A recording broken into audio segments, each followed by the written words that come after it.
Assalamualaikum warahmatullahi wabarakatuh. Selamat datang kembali pemirsa di channel yang paling bermanfaat di atas muka bumi ini. Kita punya berita malam ini yaitu kekayaan Pak Jokowi naik 89 miliar rupiah setahun terakhir ya.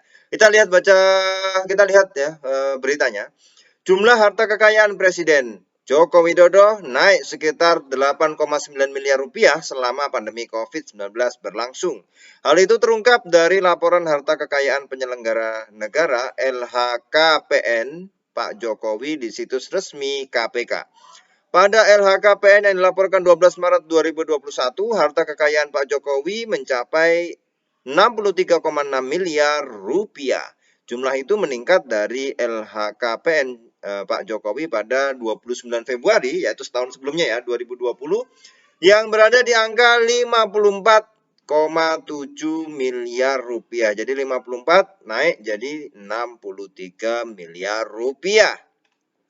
Harta terbesar Pak Jokowi saat ini berupa tanah dan bangunan dengan total nilai 53,3 miliar rupiah.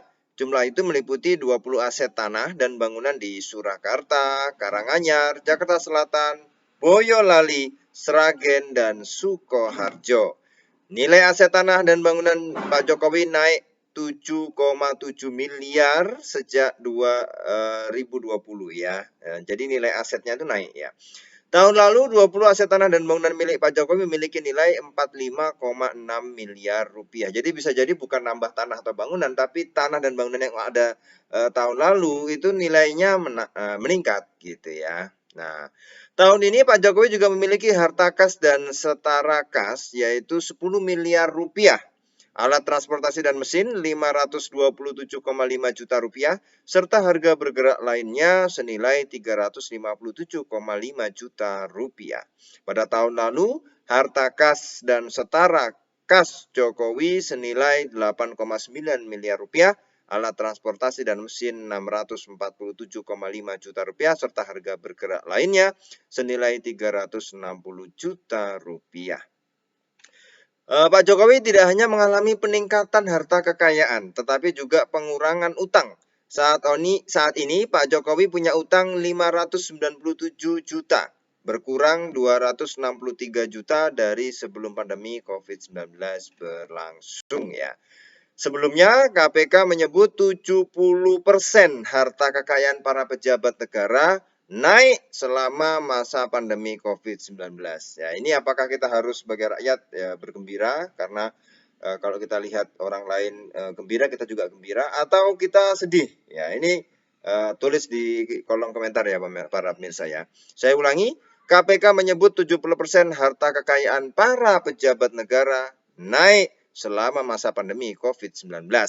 Kenaikan paling banyak terpantau pada harta kekayaan pejabat di instansi kementerian dan DPR dengan angka mencapai lebih dari 1 miliar rupiah ya. Nah, ini yang ada pada pejabat di instansi kementerian dan di DPR ya.